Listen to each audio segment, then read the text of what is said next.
Capítulo 13. Uma tropa de garotos esfarrapados, parecidos com as cotovias que bicam a lama, alvoroçava-se na margem lamacenta do rio, abaixo do Old Stairs, revirando pedaços do metal, garrafas velhas e pedaços de carvão. Fiona os observava enquanto caçavam na maré baixa. Eles enchiam os bolsos e saíam em disparada, ávidos para vender seus tesouros ao vendedor de tralhas. Ela estava sentada ao lado de Joe, no lugar especial deles. Conhecia essa parte do rio como a palma de sua mão. Tudo ali lhe era familiar, embora nada continuasse o mesmo. Não conseguia se livrar da sensação que teve quando Joe bateu à sua porta naquela manhã. Quando de repente ela sentiu que de alguma forma ele tinha mudado, ela não conseguia identificar a mudança. Só sentia que ele estava diferente. Vestia um paletó novo, um maravilhoso paletó de tweed, verde musgo que Harry lhe dera. E também usava uma linda camisa branca e uma calça nova de lã, que ele próprio tinha comprado para fazer uma viagem até Cornwall. Contou-me Patterson. Dentro daquelas roupas novas, ele não parecia mais o antigo carroceiro e sim um rapaz bem-sucedido. Fiona vestia uma saia azul marinho, blusa branca e chale cinza. Era um domingo de outono com seus ventos habituais e ela se sentiu feliz por ter uma desculpa para usar o chale.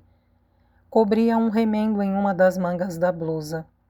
Estava desconfortavelmente ciente de suas roupas maltrapilhas e das roupas novas e bonitas de Joe.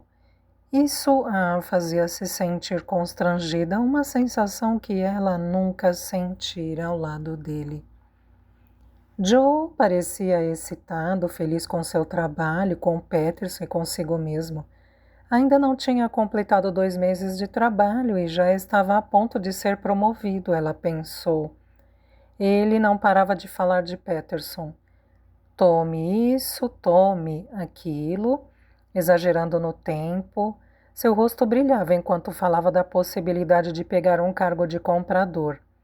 Falou sobre a viagem até Cornwall e do hotel elegante que ficou hospedado. Valia-se de toda sorte de termos comerciais que não conhecia. Ela tentou se sentir feliz por ele. Tentou compartilhar seu entusiasmo, mas tudo parecia pertencer somente a ele e não a ela. E agora nossa lata está com 18 libras e 6 pences. Fico feliz em dizer, ele atirou dos pensamentos dela. E eu não tenho dinheiro para colocar nela, talvez na próxima semana, Fiona falou como se pedisse desculpa. Não se preocupe, eu coloco por nós dois. Ela franziu a testa. Isso não era certo. Ele estava depositando dinheiro pelos dois, tratava-se do sonho deles, a loja deles. Ela também queria contribuir. Quando conseguissem a posse da loja, ela queria que isso fosse o resultado dos esforços e sacrifícios tanto dela como dele. Será que ele não entendia isso? Ele pegou a mão dela e acariciou-a. Meu Deus, querida, sua mão está áspera, ele disse inspecionando-a. Temos que providenciar um creme. Muito obrigada, já tenho um creme, ela replicou abruptamente puxando a mão.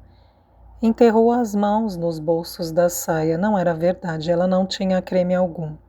Mas não queria nada dele. Sentia-se magoada, como se ele a tivesse criticando. Suas mãos sempre tinham sido ásperas.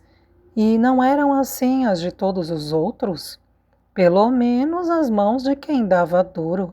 As moças finas é que podiam ter mãos macias, ela pensou sombria. O que há de errado?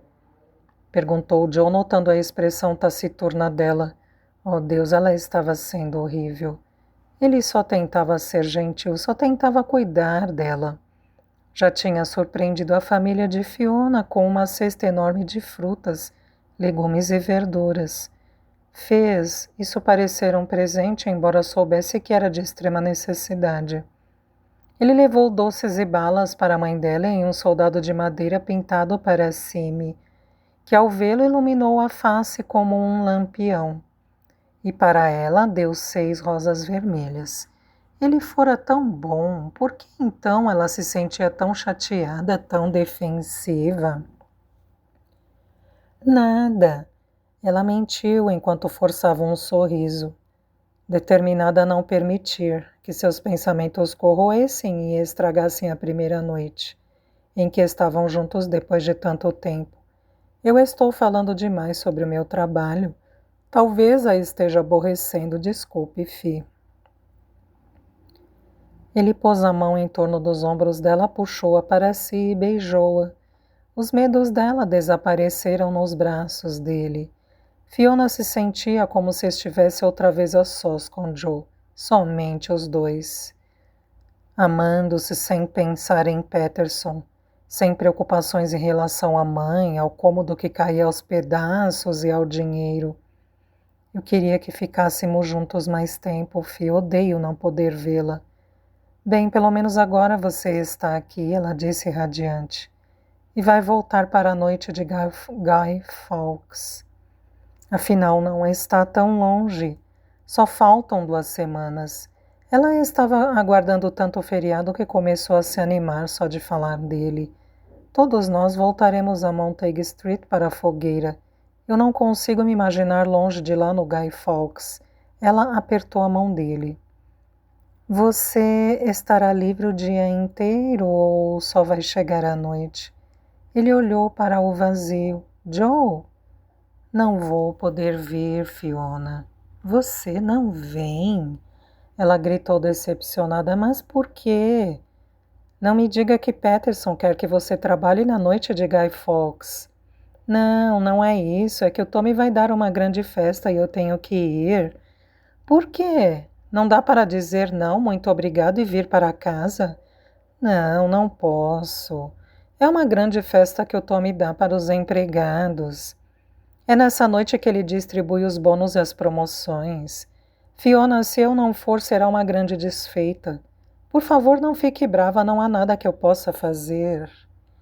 Ela, porém, ficou brava, não pôde evitar. E além de brava, triste e desapontada, a tal noite de Guy Fawkes era um grande evento na Montague Street. Sempre foi assim. Todas as crianças faziam as suas réplicas de Guy.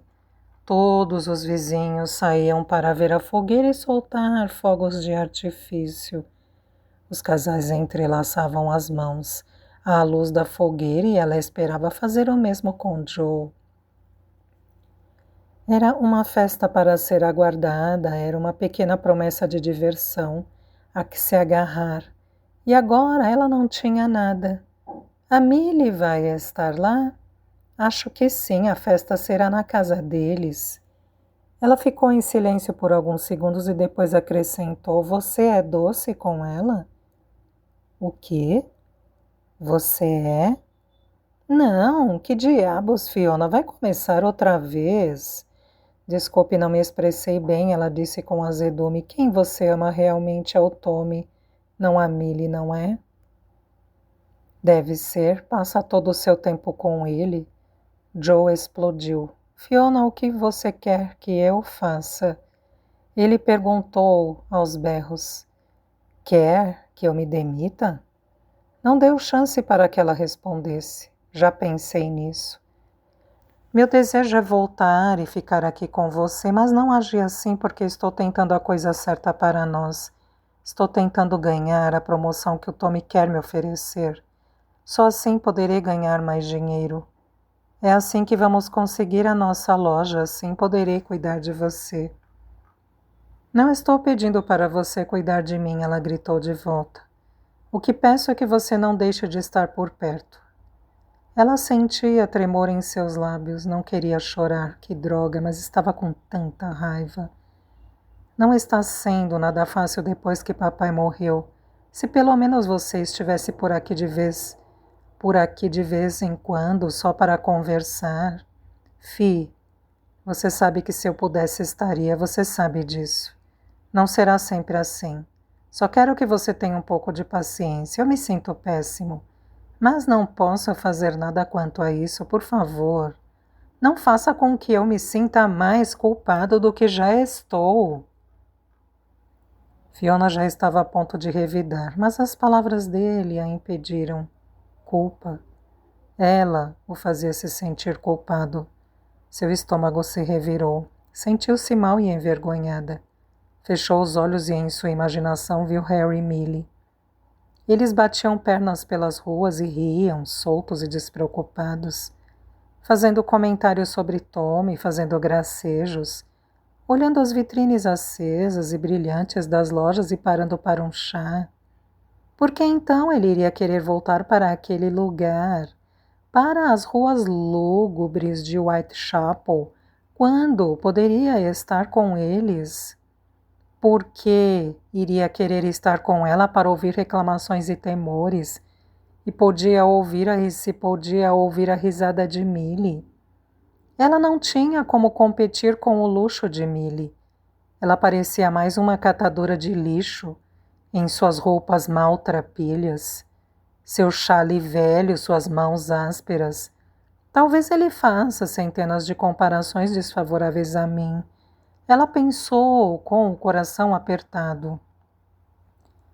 Não era capaz nem mesmo de dar 6 pences para que ele depositasse na lata de chocolate. Agora ela entendia tudo. Ele estava em meio a uma vida nova e excitante, com novas experiências e pessoas interessantes. Ele seguia em frente, distanciando-se dela e não queria um fardo. Ela era uma obrigação. Ele não tinha dito isso e nem precisava dizer. Pois bem, ela era muito orgulhosa para ser uma droga de fardo para alguém. Ela piscou várias vezes e levantou-se em seguida. Onde você vai? Para casa. Você ainda está zangada comigo. Não, está tudo bem, ela disse com tranquilidade. Não queria perder a cabeça e levantar a voz de novo. Talvez Millie nunca gritasse. Você está certo, é melhor você ir para a festa do Patterson, é que já fiquei muito tempo no Rio e preciso voltar. Ele se levantou para sair com ela. Não precisa, vou sozinha. Deixe de ser boba, é um longo caminho. Se você insiste em voltar para casa, eu vou com você. Fiona voltou-se para ele. Eu disse não, me deixe sozinha. Volta para aquela droga de Covent Garden. Não quero ouvir que minhas mãos são ásperas ou que devo ter paciência ou que você vai passar a noite de Guy Fawkes com Millie Patterson. Não vou passar a noite com a Millie, eu só vou a uma festa. O que há de errado com você? Não se satisfaz com nada que eu faço, retrucou Joe, exasperado.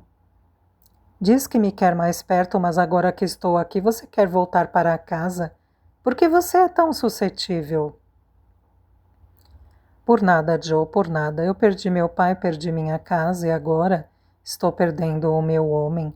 Tudo está uma maravilha. Fiona, eu sinto muito por tudo isso, sinto mesmo.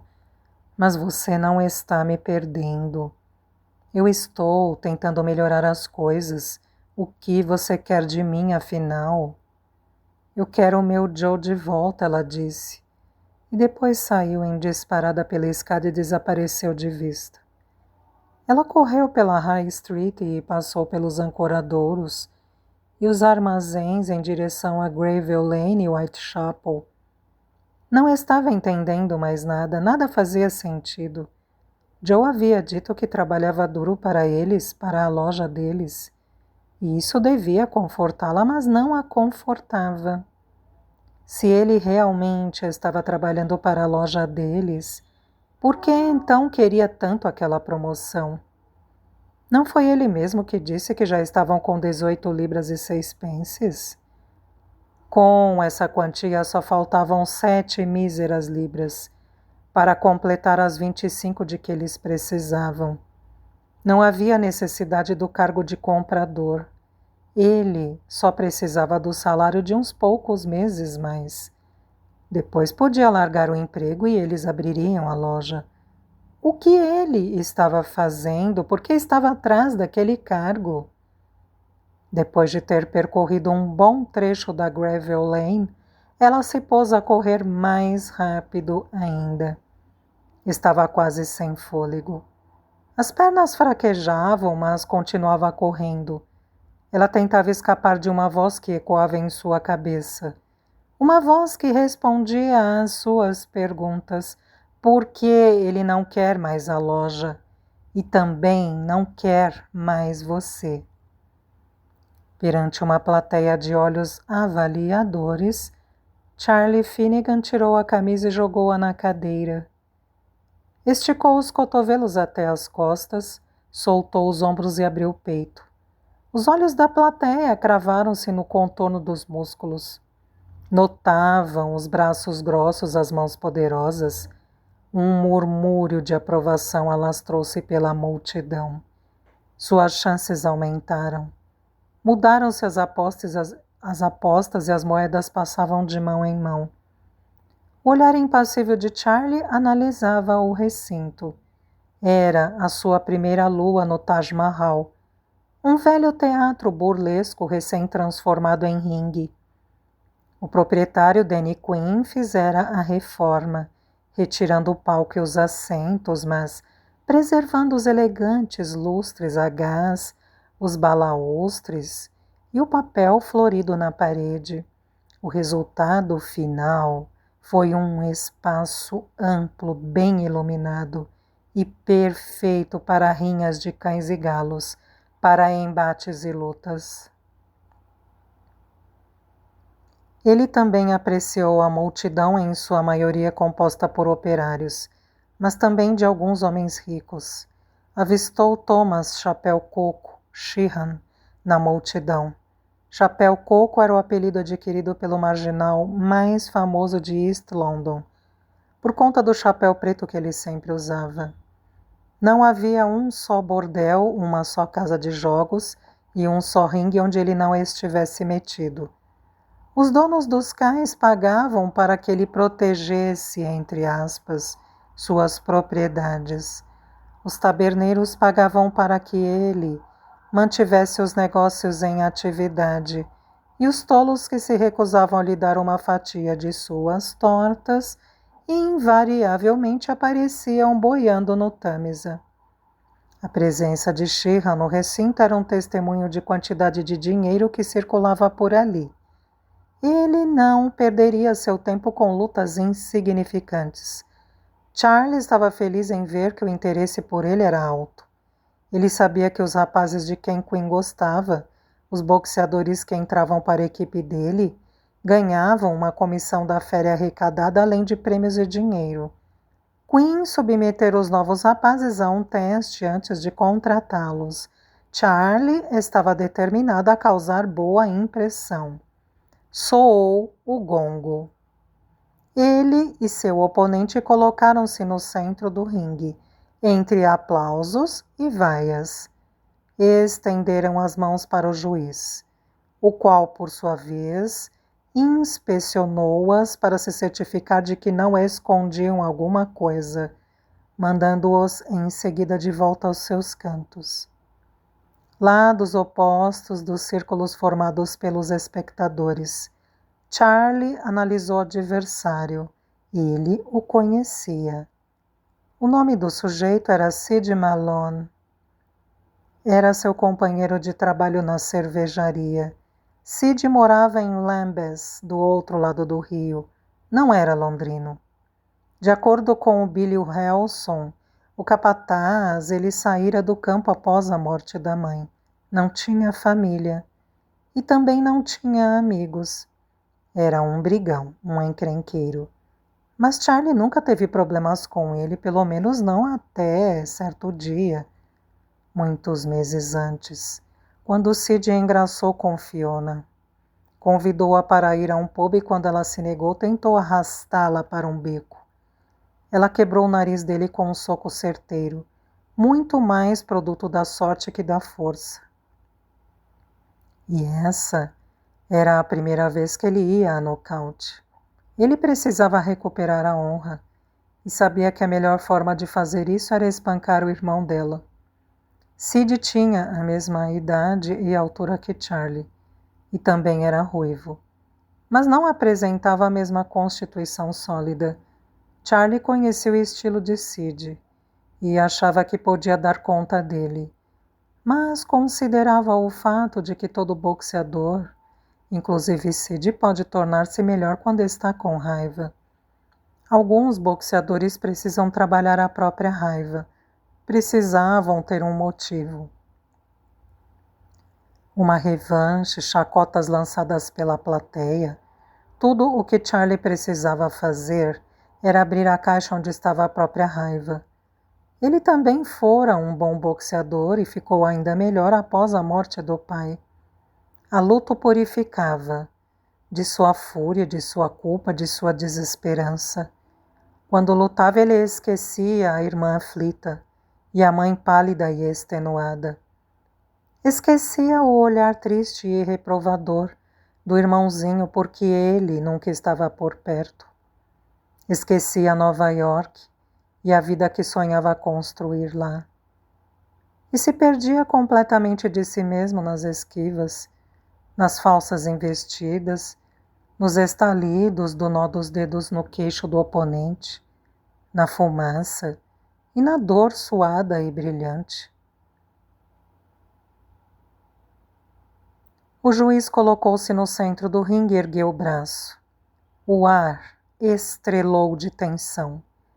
Charlie sentiu os pelos dos braços se eriçarem. A plateia gostou dele e se pôs a gritar seu nome. Soou o gongo e começou a luta. Sid parecia uma marionete.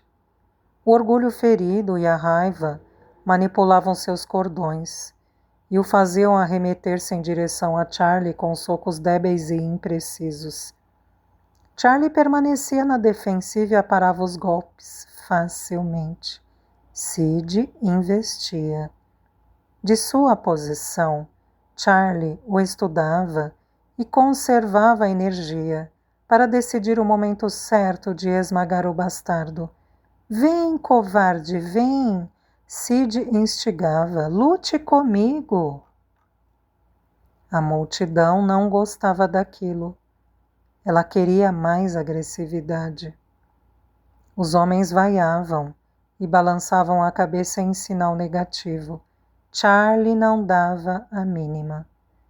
Ele podia arrojar-se com uma centena de socos, provocar o corte de um lábio e o inchamento de um olho, mas queria dar ao público alguma coisa memorável, e por isso mantinha-se na defensiva e o irritava, retardando todo o processo como um amante que aumenta o prazer ao protelá-lo. Como que do nada, porém, o oponente acertou um direito no olho esquerdo. Os nós dos dedos de Sid chocaram-se em sua cavidade óssea e rasparam sua pele. A cabeça de Charlie tombou para trás. O sangue escorria do corte.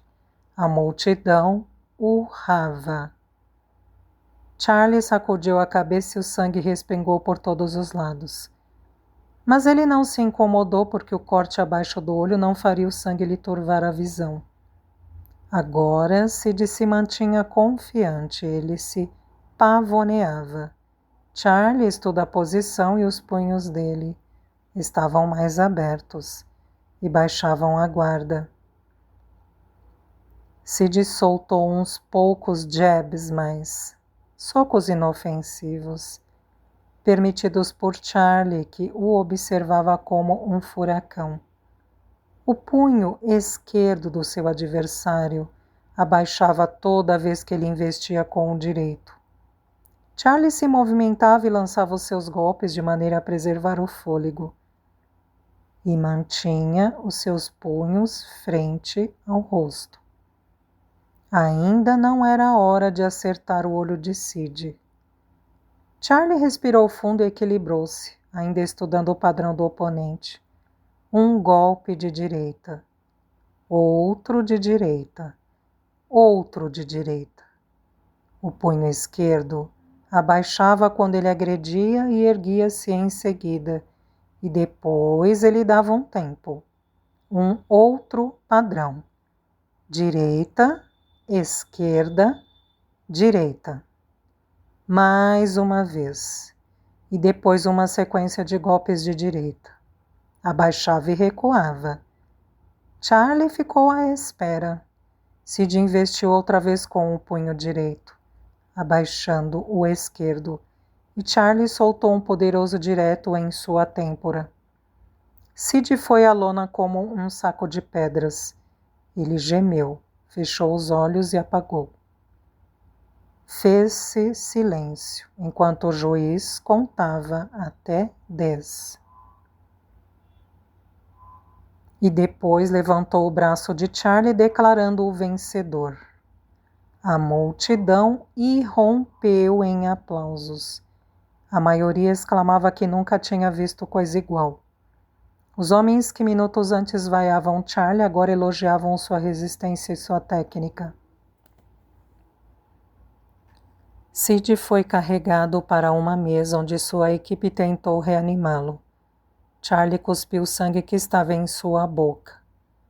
Os administradores que tinham apostado nele esticaram rapidamente uma cadeira, um copo de cerveja, toalhas limpas e água. Ele secou o rosto. Um homem corpulento de colete e aspecto rude, que carregava uma bolsa preta desgastada, apresentou-se como Dr. Wallace, o médico improvisado de Danny Quinn, e cuidou do seu olho. Limpou com sabão e água e depois derramou uísque no ferimento, fazendo Charlie estremecer. Quando o médico pegou a agulha e linha, Charlie quis saber o que ele faria. É um corte profundo, disse Wallace. Se não fecharmos agora, não vai curar nunca. Na primeira luta que você tiver, isso se abre. Charlie assentiu com a cabeça e manteve-se firme, enquanto Wallace enfiava a agulha em sua pele. Aguente firme, rapaz. Temos que manter a sua cara bonita para as garotas. Ele deu mais alguns pontos, 5 ao todo, e no fim fez um nó na linha. Você tem um soco e tanto, rapaz. Não se vê em muitos assim. E olha que tenho experiência nisso.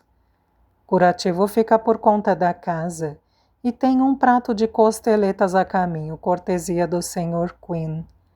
Wallace apontou para Sid, que estava desmaiado sobre a mesa. Vou ver se acordo o belo adormecido. Mantenha o corte limpo, está bem?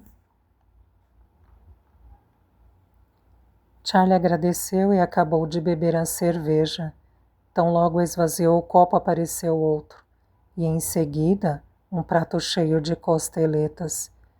Avançou no prato porque fazia dias que não comia nada além de pão com margarina. Alguém lhe deu sua camisa e ele a vestiu sem abotoá-la. Estava muito afogueado. Os homens que tinham apostado nele se aproximaram para expressar seu apreço. As apostas mudaram 2 vezes durante a luta, disse um dele, enquanto desalinhava o cabelo de Charlie em um gesto de camaradagem. Mas eu mantive a minha aposta em você e ganhei um bom dinheiro. Devo isso a você, rapaz. O homem estava tão feliz que deu 2 shillings para Charlie. Ele guardou o dinheiro no bolso e sorriu. A luta transcorrera exatamente como planejara. Ele tinha causado uma boa impressão. Encostou-se na cadeira e fechou os olhos. A excitação do combate o deixara exausto. Respirou profundamente, inalando o ar ambiente. Tal como só outros estabelecimentos do ramo, o Taj Mahal exalava o odor de homens e de suas respectivas atividades. Cerveja, suor, fumaça, costeletas gordurosas e perfume. Perfume? Ele abriu os olhos para ver de onde vinha. Uma linda ruiva encontrava-se à frente dele. Usava um espartilho vermelho rendado, anágua de babados e poucos mais. Seus longos cachos ajeitavam-se num coque, de onde pendiam algumas mechas soltas. Tinha olhos castanhos cálidos, a pele era sardenta e o sorriso doce. Charlie não conseguia tirar os olhos daqueles braços desnudos e dos seios sardentos um pouco à mostra. Nunca vira tanta coisa de uma mulher. O Sr. Quinn disse que você gostaria de uma companhia. Ela disse sorrindo, eu sou a Lucy. Charlie perdeu a fala. Meu Deus, era uma garota linda. Ele podia ver através do espartilho. Não quer que eu fique aqui? Ela perguntou, franzindo as sobrancelhas. Você quer uma outra? Não, não, de jeito nenhum, ele recuperou a voz. Não quer se sentar? Desculpe, o meu jeito é que estou um pouco cansado. Lutar cansa muito. Mas, de repente, Charlie descobriu que não estava tão cansado assim. Eu não vi a luta. Dan não gosta que a gente fique lá embaixo durante as lutas. Ele diz que nós distraímos as pessoas e atrapalhamos as apostas. Mas fiquei sabendo que você acabou com o seu adversário. Ela era então uma das garotas de Danny. Ele engoliu a língua, não sabia o que dizer, mas tinha que dizer alguma coisa. Charlie quis desesperadamente que Lucy ficasse ali, para olhá-la e conversar com ela, para que todos os outros homens o vissem com ela. E assim ele começou a falar da luta e de Sid Malone, e de como a irmã dele tinha quebrado o nariz do seu oponente. Ele fez a garota rir e ela não se foi. Pelo contrário, aproximou-se mais e mais, e ele pôde ter uma visão melhor da fenda entre seus seios. Uma mão repousou nas costas de Charlie e ele olhou para o alto. Era um homem esguio que usava um paletó vistoso, era Quinn. Ele fez menção de se levantar, mas Quinn lhe disse que ficasse sentado. Você fez um bom trabalho, rapaz, ele falou. Inesperado. Manteve as apostas lá no alto. Foi do jeito que eu gosto, eu quero você comigo. Depois que o seu ferimento sarar, vou colocá-lo no topo, está bem? Sim, senhor, muito obrigado, senhor Quinn. Muitas condições são generosas. Quinn continuou a falar, de olhos aguçados, enquanto examinava tudo em volta. O prêmio, mais uma parcela da féria da noite. Agora escute, Charlie, você é bom, e os outros vão querer que fique com eles. Mas exijo exclusividade e pago bem por isso. Ele puxou um maço de notas do bolso. Pegou uma nota de 5 libras e deu a Charlie. O rapaz quis agradecer, mas o homem se esquivou. Se você não tiver muito quebrado, os serviços da nossa adorável Lucy são por conta da casa. Ela vai lhe dar um bom banho, não é, querida? E se você for gentil, ela pode fazer outras coisas mais, imagino. Antes que o agora ruborizado Charlie pudesse dizer qualquer coisa, Quinn se retirou e caminhou em meio à multidão. Ele notou que uma das garotas de Quinn estava sozinha. Pega um homem e sobe, e ele o ouviu berrar. Está pensando o quê? Que isso aqui é obra religiosa? Lucy pôs um braço em torno de Charlie e chegou-se um pouco mais. O coração dele batia descompassado. Ele deve estar te querendo muito, Charlie. Não é todo dia que vejo Danny Quinn estender 5 libras. Charlie mal conseguia acreditar na sorte que tivera. Ele só queria deixar Quinn impressionado. e agora estava com 5 libras e 2 shillings no bolso, fora a promessa de mais dinheiro, e com Lucy. Ele estava com Lucy. Logo estariam no andar de cima e ele poderia retirar o espartilho dele e olhá-la, e beijá-la, e tudo mais. Ele ficou nervoso.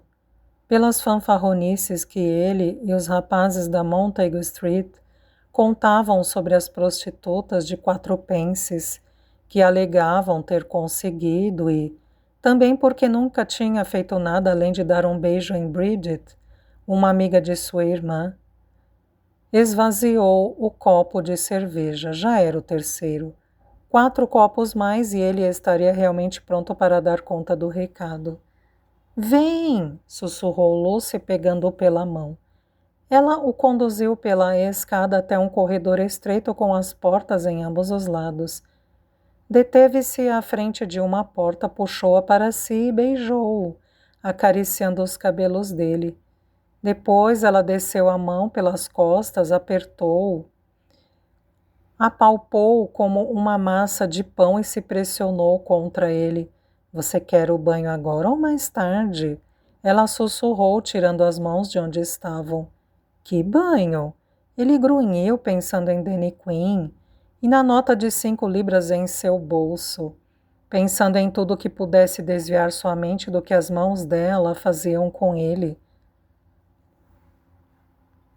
Para alívio dele, ela parou e pegou a chave do quarto dentro do espartilho.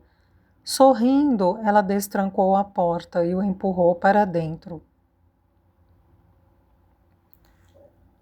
E na cama macia de Lucy, nos braços dela, Charlie Finnegan encontrou uma nova maneira de poder.